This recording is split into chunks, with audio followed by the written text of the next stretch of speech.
নমস্কাৰ সকলোকে মোৰ YouTube channel DP info and গাইডলৈ স্বাগতম জনাই এখন বিশেষ জাননীৰ বিষয়ে আপোনালোকক জনাব খুজিছোঁ। এই জাননীখনৰ জৰিয়তে 90% চৰকাৰী অনুদানেৰে কেইটামান বিশেষ পাঠ্যক্ৰমৰ বাবে ইণ্টাৰেষ্টেড কেণ্ডিডেটৰ পৰা আবেদন পত্ৰ বিচৰা হৈছে। পাঠ্যক্ৰম কেইটা হৈছে BMLT, DMLT, ANM, medical engineering ও APSC পাঠ্যক্ৰমৰ প্ৰৱেশ পৰীক্ষাৰ বাবে প্ৰশিক্ষণ।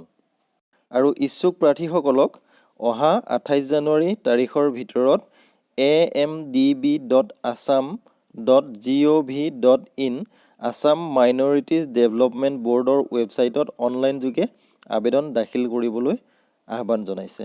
আপোনালোকৰ জ্ঞাতাৰ্থে এই জাননীখন পঢ়ি দিব খুজিছোঁ।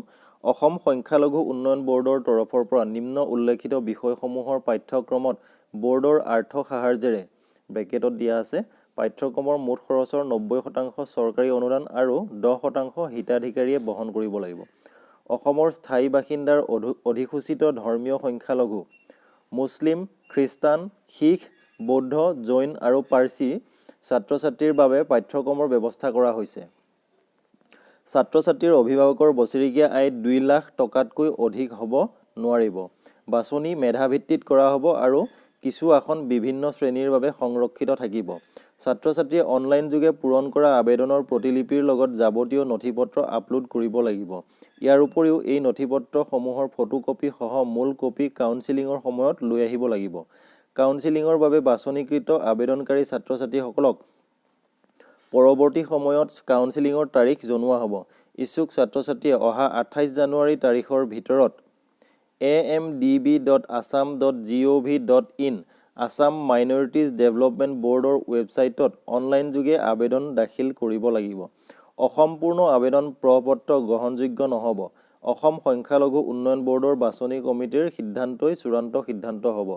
ইয়াত পাঠ্যক্ৰমসমূহৰ নাম আৰু অৰ্হতাৰ বিষয়ে উল্লেখ আছে, সেইখিনিও পঢ়ি দিব খুজিছোঁ। পাঠ্যক্ৰমৰ নাম, শিক্ষাগত অৰ্হতা, পাঠ্যক্ৰমৰ সময়সীমা আৰু বয়স। পাঠ্যক্ৰম BMLT পাঠ্যক্ৰমৰ বাবে শিক্ষাগত অৰ্হতা হৈছে উচ্চতৰ মাধ্যমিক বিজ্ঞান শাখাত নিম্নতম 45% নম্বৰ লাগিব। লগতে PCBৰ সৈতে বুলি ব্ৰেকেটত উল্লেখ আছে। আৰু এই পাঠ্যক্ৰমৰ সময়সীমা হৈছে 3.5 বছৰ। বয়সৰ সীমা হৈছে 17 বছৰৰ পৰা 24 বছৰ। DMLT পাঠ্যক্ৰমৰ বাবে শিক্ষাগত অৰ্হতা হৈছে উচ্চতৰ মাধ্যমিক বিজ্ঞান শাখাত PCBৰ সৈতে নিম্নতম 45% আৰু এই পাঠ্যক্ৰমৰ সময়সীমা হৈছে 2 বছৰ। বয়সৰ সময়সীমা হৈছে 17 পৰা 24 বছৰ। আৰু ANM পাঠ্যক্ৰমৰ বাবে উচ্চতৰ মাধ্যমিকৰ যিকোনো শাখাত নিম্নতম 40% লাগিব আৰু এই পাঠ্যক্ৰমৰ সময়সীমা 2 বছৰ। বয়সৰ সীমা 17 পৰা 30 বছৰ। মেডিকেল ইঞ্জিনিয়াৰিং ও APSC পাঠ্যক্ৰমৰ প্ৰৱেশ পৰীক্ষাৰ বাবে প্ৰশিক্ষণ। ইয়াৰ বাবে শিক্ষাগত অৰ্হতা হৈছে মেডিকেল ইঞ্জিনিয়াৰিঙৰ বাবে উচ্চতৰ মাধ্যমিকত বিজ্ঞান শাখাত অৱতীৰ্ণ অথবা উত্তীৰ্ণ হ'ব লাগিব।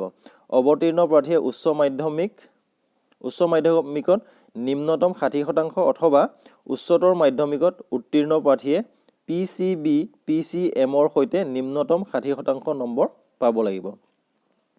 আৰু ইয়াৰ সময়সীমা হৈছে 6 মাহ আৰু বয়স হৈছে 17 পৰা 24 বছৰ। APSCৰ বাবে APSC যি কোচিঙৰ কথা কৈছে, APSC কোচিঙৰ বাবে স্নাতক হ'ব লাগিব। যিকোনো শাখাত স্নাতকৰ উত্তীৰ্ণ হ'ব লাগিব। আৰু ইয়াৰ সময়সীমা হৈছে 6 মাহ। বয়স হৈছে 21 বছৰৰ পৰা 38 বছৰ।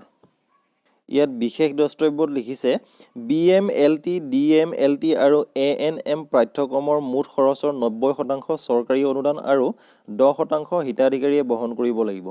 মেডিকেল ও ইঞ্জিনিয়াৰিং পাঠ্যক্ৰমৰ প্ৰৱেশ পৰীক্ষাৰ বাবে প্ৰশিক্ষণৰ সম্পূৰ্ণ খৰচ চৰকাৰে বহন কৰিব। আৰু 2 নম্বৰত লিখিছে the above schemes will be implemented subject to issue of sanction and FOC from the government. আৰু ইয়াতকৈ অধিক তথ্যৰ বাবে মোবাইল নম্বৰ দি দিছে, আপোনালোকে যোগাযোগ কৰি জানি ল'ব পাৰিব। মোবাইল নাম্বাৰটো হৈছে 7635998002।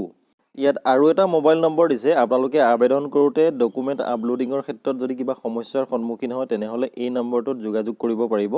সেই নম্বৰটো হৈছে 8822935542।